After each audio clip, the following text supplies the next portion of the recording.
श्री राम जानकी बैठे हैं मेरे सीने में। श्री राम जानकी बैठे हैं मेरे सीने में। जय श्री राम।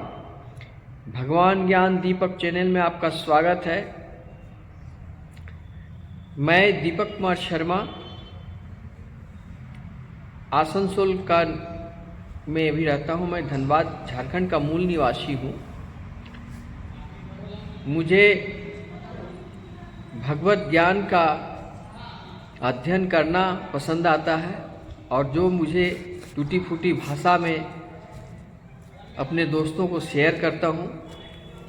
मेरा उद्देश्य यही है कि धर्म का प्रचार हो और हमारा सनातन धर्म का जागृत हो।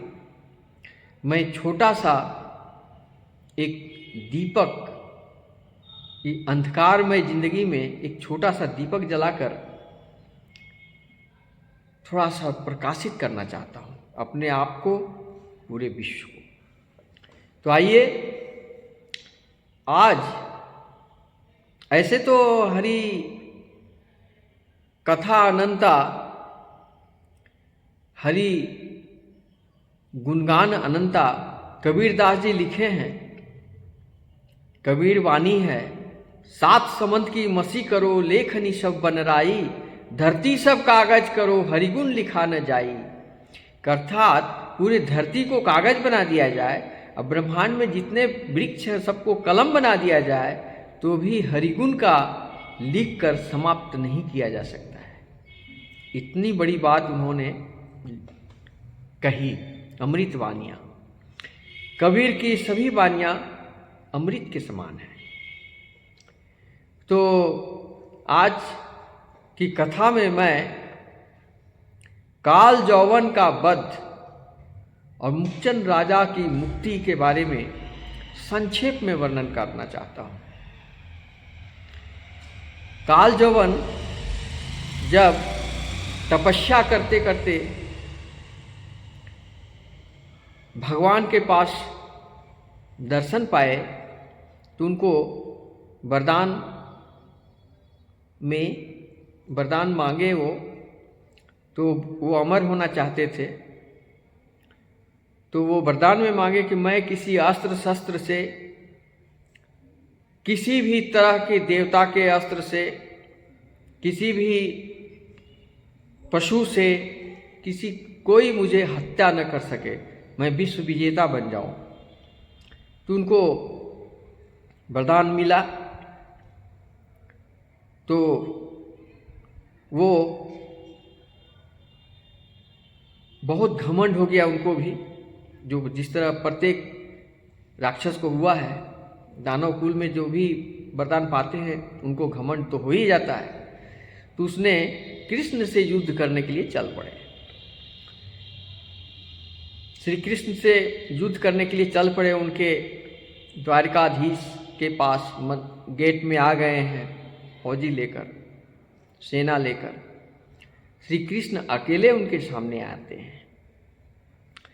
श्री कृष्ण कहते हैं कि जिस प्रकार मैं अकेले आया हूँ, उस तरह तुम भी अकेले आओ युद्ध में, बगैर कोई अस्त्र शस्त्र का, तब मैं लड़ूंगा। वो आ गया। फिर कृष्ण बोले कि तुम्हारे इतने सेना हैं, इतना रक्षक हैं, कभी भी हम पर वार कर सकते, इसलिए तो कहीं दूर चलो, फिर तुमको दूर ले जा करके हम दोनों लड़ेंगे। इसी में श्री कृष्ण भागने लगे, भागते गए। काल जौवन भी उनका पीछा करते गया, दौड़ते। तो उसी समय काल जौवन ने उनको बोला, रण छोड़। तो उसी समय श्री कृष्ण का दूसरा नाम पड़ा रणछोड़। कृष्ण भगवान ने कहा कि तुमने मेरा एक नया नाम दे दिया, रणछोड़। मैं रण छोड़कर भाग नहीं रहा हूँ, मैं तो लीला कर रहा हूँ। तुम आओ मेरे पास, तुमसे लड़ना है मुझे। दौड़ते एक गुफा में जाकर श्री कृष्ण घुस गए। उस गुफा के अंदर काल जौवन भी घुस गया। तो वहाँ पर गुफा के अंदर मुखचंद राजन सो रहे थे। मुखचंद राजा भगवान से प्रार्थना किए थे कि मुझे सोना चाहिए, मैं सोने के लिए मांगता हूँ आपसे, मुझे निद्रा चाहिए। निद्रा का वरदान उन्होंने भगवान से लिया था। तो उसी समय भगवान बोले थे कि जाओ तुम एक सुनसान जगह में, ऐसी जगह निद्रा में सो जाओ जहाँ तुम्हारे पास कोई भी तुम्हें जगाने नहीं जाएगा, और जो भी जाएगा जगाने के लिए, और जैसे ही तुम्हारी पहली दृष्टि उस पर पड़ेगी वो स्वयं तुरंत भस्म हो जाएगा। ये वरदान दिया हुआ था। वही मुखचंद राजन वहाँ पर सोए हुए थे। श्री कृष्ण दौड़ते दौड़ते गए और अपने जो उनका कपड़े थे, चुनरी, वो चुनरी लाल कपड़े का जो था श्री कृष्ण भगवान का जो मनमोहक था, वो चुनरी उस सोए हुए व्यक्ति के ऊपर में लगा दिए, जैसे लगे कि श्री कृष्ण भगवान ही सोए हुए हैं। फिर खोजते खोजते खोजते खोजते वो काल जौवन वहाँ पहुँच जाता है और उनको लात मारता है, उठो लड़ो हमसे, तुम छल करके सोए हुए हो, तुमको सोने नहीं दूंगा। लात मारता है, लात में धक्का मुक्का करता है। करने के बाद में वो मुखचंद राजन की आँख खुल जाती है और वो धीरे धीरे जगने लगते हैं। जगते जगते जगते जगते जब उठकर खड़ा होते हैं और जैसे ही उनकी दृष्टि काल यौवन पर पड़ती है, काल यौवन वहीं पर आग में जलकर धू धू कर जलने लगते हैं और भस्म हो जाते हैं। भस्म होने के बाद काल यौवन का तो अंत वहीं हो गया, समाप्त हो गया। इधर मुखचंद राजा के वो श्री कृष्ण भगवान दर्शन देते हैं, परम ब्रह्म परमेश्वर के रूप में दर्शन देते हैं। उस वक्त श्री कृष्ण बोलते हैं मुखचंद राजा से, तो तुमको क्या चाहिए और वर मांग लो। तो श्री कृष्ण भगवान उनको इस मटेरियल वर्ल्ड का, मटेरियल संसार का जो भी चीज़ें थी, प्रलोभन वाली चीज़ें सब उनको दिया, लेकिन उन्होंने नहीं लिया। कोई भी वरदान वो नहीं ले रहे थे। तो श्री कृष्ण बोले जो आपको क्या चाहिए, आपको क्या चाहिए वही आप बोलिए, हम आपका मनोकामना पूर्ण करेंगे। तो बोले कि मैं झूठे संसार की कोई भी चीज़ हमको नहीं चाहिए, जो परम सत्य है वो चाहिए। श्री चरणों में आपका मुझे स्थान चाहिए, मुझे मुक्ति चाहिए। इस भवसागर में जो संसार रूपी जो माया है, मोह है, क्रोध है, लोभ है, इन सब से परे मैं परमात्मा में हमेशा हमेशा के लिए प्रविष्ट हो जाना चाहता हूँ। आपके श्री चरणों में मुक्ति हो जाना चाहता हूँ। ये बार बार जीवन मरण के खेल से मुक्ति चाहता हूँ।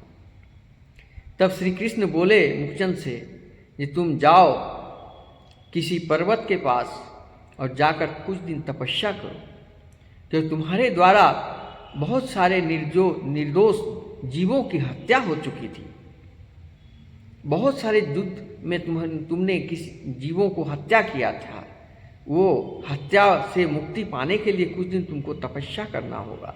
वो तपस्या पूर्ण करने के बाद तुमको परम गति मिलेगी और श्री चरणों में तुमको परम धाम में, तुम्हारा परमात्मा में तुम्हारा निवास हमेशा हमेशा के लिए हो जाएगा। तो इस प्रकार मुखचंद राजा चले जाते हैं और उनको सारी मनोकामनाएं पूर्ण होती है। मेरा कहने का मतलब ये है दोस्तों कि अगर आपको भगवान से दर्शन हो जाए तो सोचिए कि आप क्या मांगेंगे, और जो चीज़ आप मांगना चाहते हैं वो आप अभी तत्काल मांग सकते हैं। लोग मंदिर में जाते हैं, मांगते हैं, जितने भी नकली चीज़ है वही मांगते हैं। धन दे दो, दौलत दे दो, गाड़ी बाड़ी बंगला दे दो, परिवार दे दो, रिश्ता दे दो, मोहब्बत मेरा जिंदा रहे, प्यार मेरा जिंदा रहे, मैं उससे बहुत प्यार करता हूँ, वो हमको मिल जाए, मेरी बिगड़ी बन जाए, किस्मत चमक जाए, यही मांगते हैं। लेकिन कभी ये नहीं मांगते हो कि हमको इस जीवन का आपाधापी से, एक काम क्रोध लोभ से परे होकर परमात्मा में परम शांति मिल जाए, ये कभी नहीं मांगते हो। इसको परखो, इसको सोचो। आज तुम्हारा मन में जो भी भ्रम है वो मिट जाएगा इस कथा को सुनने के बाद। परम सुंदरी जो भी हैं, ज़्यादा दिन सुंदरता नहीं रहती है उनकी। धन दौलत आते हैं चले जाते हैं, ये मेहमान की तरह आते हैं और मेहमान की तरह चले जाते हैं। अटल धैर्य, आत्मबल और चरित्र को बनाए रखो, यही तुम्हारा परम साथी है। ईर्ष्या, क्रोध, घृणा, इसको त्याग कर दो, रोग मुक्त हो जाओगे, मानसिक तनाव से मुक्ति पा जाओगे। अपनी कमजोरी, मन की व्यथा, किया गया अपमान किसी के पास शेयर मत करो। यही है तुम्हारा सतपथ पर चलने का रास्ता। श्री कृष्ण अर्जुन को जो शिक्षा दिए हैं युद्ध के मैदान में, कुरुक्षेत्र में, अर्जुन विषाद योग, कर्म योग, ज्ञान योग, भक्ति योग की जो शिक्षा दिए हैं, उन शिक्षाओं को अध्ययन करें, उनको चिंतन करें, मनन करें, परमात्मा में आ जाएं, सतपथ में आ जाएं। दोस्तों, ये नकली दुनिया में भटक के कुछ नहीं मिलने वाला है, सब धरा का धरा यहीं रह जाएगा। तो इस प्रकार काल जौवन जो अहंकारी था दानव, उसका अंत हुआ और मुक्तन राजा को परम मुक्ति मिली। श्री कृष्ण की लीलाएं अपरंपार है। राम, ब्रह्मांड के श्री राम, जगत के ब्रह्मांड के महाप्रभु श्री राम जी का ध्यान में आइए, शरण में आइए। सभी ग्रंथों में महान ग्रंथ रामायण, रामायण का पाठ करें, अध्ययन करें, उनका चौपाइयाँ अध्ययन करें। सिर्फ एक चौपाई अगर आप पढ़ते हो तो आपको समस्त रामायण का फल मिल जाएगा। वो क्या? मो सम दीन न दीन हित, तुम समान रघुवीर, अस विचार्य रघुवंश मणि, हरहु विषम भवभीर। इस प्रकार आप जाप करें, चिंतन मनन करें, पढ़ें, समझें और परमात्मा की ओर चले आएं। जीवन के दो रास्ते हैं। एक वो रास्ते हैं जो मटेरियल वर्ल्ड के झूठे रास्ते हैं, जिसमें क्रोध, लोभ, मोह पड़े हुए हैं, भरे पड़े हैं। ये आशा, निराशा के जीवन चक्र से मुक्त हो जाओ। धैर्य में रहो। धैर्य का मतलब क्या होता है? सुख में हंसो मत और दुख में रो मत। किसी के पाने से खुश मत हो जाओ, किसी को खोने से दुख में मत जाओ। इसी को कहते हैं अटल धैर्य। परम ज्ञानी मिथ्या ज्ञान से, भटके हुए ज्ञान से दूर हो जाओ। भगवान से बोलो, हे भगवान मुझे 4 प्रकार का सुख दे। पहला हुआ खुशी, दूसरी हो गई शांति, तीसरी हो गई आरोग्य और चौथी हो गई मुक्ति। ये सब पाने के लिए, ये सब परम सुख पाने के लिए आपके पास क्या करना होगा? इसके लिए आपके पास 4 चीज करना होगा, 4 बातों पर ध्यान देना होगा। क्या? पहला, दया। दया की भावना रखें, किसी के प्रति निर्दय मत हो जाए। दया, जीवों पर दया करें, जीवों को हत्या न करें, जीवों को कष्ट न पहुंचाएं। संसार में जितने भी जीव हैं, किसी भी आत्मा को कभी भी दुख न पहुंचाएं। ये आपकी पहली प्रार्थना सिद्ध होती है, पहला कर्तव्य होता है। दूसरा, सत्य, सत्य वचन, सत्य कर्म, सत्य सोच रखें, सत्य मानसिकता रखें, सच्चाई के रास्ते पर चलने के लिए चलें, सात्विक गुणों का अध्ययन करें, सात्विक कार्यों को करें। बिना सत्य के बिना कोई भी पूजा पाठ, कोई भी प्रार्थना, कोई भी धर्म कर्म कभी सफल नहीं हो सकते हैं। तीसरी होती है भक्ति। भक्ति में इतनी शक्ति है दोस्तों, जो मैं क्या बताऊं। भक्त के आगे झुक जाते हैं भगवान। आपको सैकड़ों कहानियां मिलेंगे, सैकड़ों दृष्टांत मिलेंगे, आप पढ़ लेंगे। भक्ति के बिना, भक्ति का ही एक प्रतीक है सुदामा जी श्री कृष्ण से जब मिलते हैं तो वहाँ पर उनकी भक्ति झलक आती है। वो दृश्य देखकर मुझे इतना आनंद आता है। श्री कृष्ण सुदामा का मिलन जो होता है, और दौड़ते हुए श्री कृष्ण महल से दौड़ते हुए आते हैं, रास्ते में उनकी जो चुनरी कपड़े हैं सब गिर जाते हैं, उनको होश तक नहीं रहता है। सुदामा सुदामा सुदामा कहते हुए दौड़ते आते हैं और गले में मिल जाते हैं। प्रभु उनसे मिलते हैं। सुदामा की भक्ति दिखाई देती है। 3 मुट्ठा चावल लेके वो गए थे कि उनको देंगे, लेकिन शर्म के मारे उस राजा को दे नहीं पा रहे थे। फिर वो तो अंतर्यामी भगवान नारायण अंत में वो मुट्ठी की पोटली जो थी चावल की, 3 मुट्ठी चावल की, उनको मिल जाता है। और मिलने के बाद वो 1 मुट्ठी मुंह में डालते हैं तो उनको बैकुंठ मिल जाता है। दूसरी मुट्ठी, तीसरी जो बैकुंठ था वही बाकी था, बाकी सब 2 ठो मिल गया था। तो उसी समय लक्ष्मी जो थी रुक्मिणी ये हाथ पकड़ लेती है कि प्रभु तीनों लोग अगर उनको दे देंगे तो हम लोग कहाँ रहेंगे। तो इस प्रकार वहाँ की कथा सुनने में इतना आनंद आता है कि भक्ति क्या चीज़ है वो दिखाई देता है। फिर वो सुदामा की कुटिया जो थी सो महल के रूप में बदल जाते हैं और वो अपने महल में आते हैं और पहचान नहीं पाते हैं कि मेरा ये घर पुराना वाला है या नहीं। तो इस प्रकार भक्ति का प्रतीक हैं ये सुदामा जी। इसके बाद में आता है शुद्धि, मन की शुद्धि, शरीर की शुद्धि, पूजा स्थल की शुद्धि, कार्यस्थल की शुद्धि के बिना कभी आपका पूजा पाठ सफल नहीं होगा दोस्तों। आप लाख यज्ञ कर लें, आप पूजा पाठ कर लें, आपको कोई लाभ नहीं होगा जब तक आपके अंदर शुद्धिकरण नहीं है। तो शुद्धि के लिए आपको क्या क्या करना है? सबसे पहले आपको नॉनवेज त्याग देना होगा। जीव हत्या करके आपको भोजन भक्षण नहीं करना है, ये करना होगा। दूसरी, पवित्र भोजन, सात्विक भोजन करें, शुद्ध रूप से करें, स्नान करें। स्नान करने के बाद, पूजा पाठन करने के बाद भगवान को भोग लगा कर जो आप भोग खाते हैं, श्री कृष्ण गिरधर गोपाल को जो भोग चढ़ता है, उसका भोजन करने के बाद आपका मन में इतनी शुद्धि। मैं इसका एक उदाहरण दे रहा हूँ। मैं इस्कॉन मंदिर में गया था तो वहाँ का टोकन कटाकर मैंने प्रसाद खाया, बहुत आनंद आया।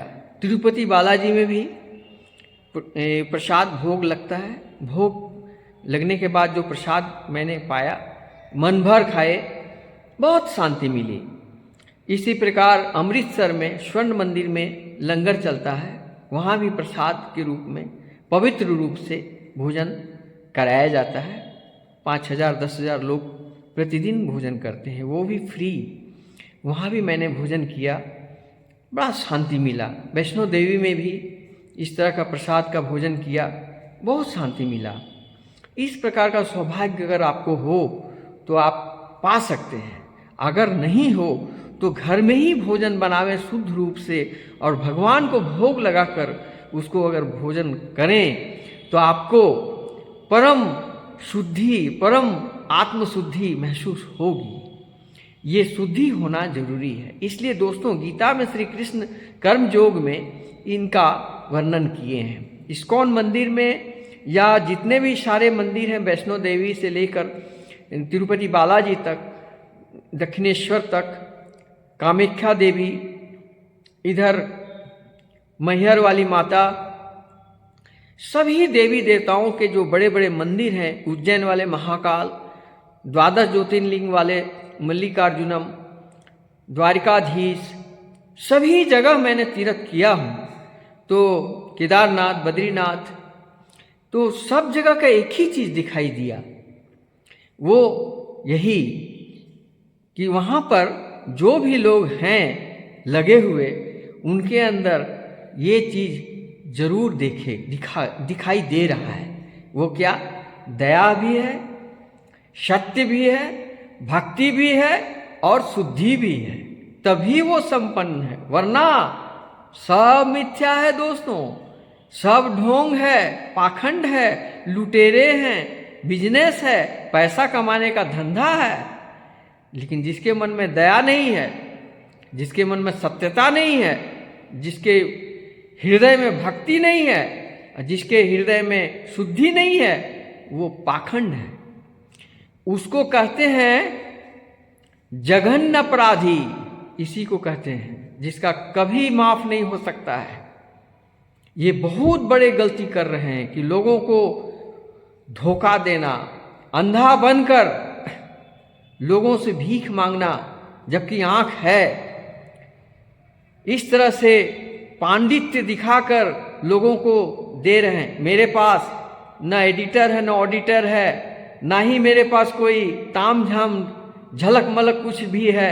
मैं टूटे फूटे बानियों से अपने दोस्तों को जो कथा मैं सुनाता हूँ, शायद इसमें दर्शक बहुत ही कम होंगे, लेकिन जो होंगे वो बड़ा सात्विक होंगे और बड़ा परम ज्ञानी होंगे और परम धाम को जाने वाले होंगे और परम गुण को पाने वाले होंगे और भगवान की मुक्ति, भगवान से की दर्शन और माया से मुक्ति पाने वाले व्यक्ति होंगे, तभी ये कथा को सुनेंगे अंत तक। वरना ये कथा कोई सुनेंगे नहीं, बीच में ही काट कर चले जाएंगे। लाइक सब्सक्राइब नहीं करेंगे, कोई बात नहीं, आपका अपनी अपनी मर्जी है।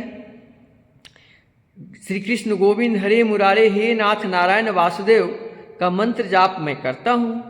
हरे कृष्ण कृष्ण कृष्ण हरे हरे, हरे राम राम राम हरे हरे मैं जाप करता हूँ। आप भी करो, अगर मर्जी है तो करो। दो ही रास्ते हैं, सबको तो मृत्यु एक दिन हो ही जाएगा, लेकिन मृत्यु के समय तुम्हारे गठरी पर पाप रहेगा या पुण्य रहेगा, ये सोच लो। यदि पाप रहेगा तो फिर तुमको मर्तलोक में आकर के तुमको पाप का प्रायश्चित करने के लिए भोग करना पड़ेगा। व्यथा कष्ट करके चिल्लाओगे, तड़पोगे, नरक गामी होगे। अगर पुण्य रहेगा तो तुमको अगले जन्म में भी सुख ही सुख मिलेगा। किसी ऐसे जगह पर तुम्हारी जन्म होगी जहाँ अपरंपार सुख में मिलेगा। सुखी संपन्न जिंदगी जी पाओगे, सुख भोगोगे। एक बात याद रखना दोस्तों, पाप बिना कष्ट दिए नष्ट नहीं होता है और पुण्य बिना सुख दिए, शांति दिए, समृद्धि दिए नष्ट नहीं होता है। सब परम आनंद तुमको मिलेगा वो पुण्य से, और रोना मिलेगा, डिप्रेशन मिलेगा वो पाप के कारण। पाप का दूसरा झलक देखना है तो अस्पताल में जाके देखो, तमाम अस्पताल में जाके देखो मरीजों को, वहीं तुमको नरक दिखाई देगा। अगर आँख है दोस्तों तो देखो, अगर नहीं है तो मत देखो। इस भटकी हुई जिंदगी से हटो और एक शुद्ध जिंदगी में आओ। तो आज की कथा मैं यहीं समाप्त करता हूँ। आज की कथा का थीम था मुखचंद राजन का मुक्ति और काल जोगन का वध। श्री कृष्ण के माया जाल से उसकी वध हुआ। इतना ही कहकर आज की कथा मैं यहीं समाप्त करता हूँ दोस्तों। हरे कृष्ण कृष्ण कृष्ण हरे हरे, हरे राम राम राम हरे।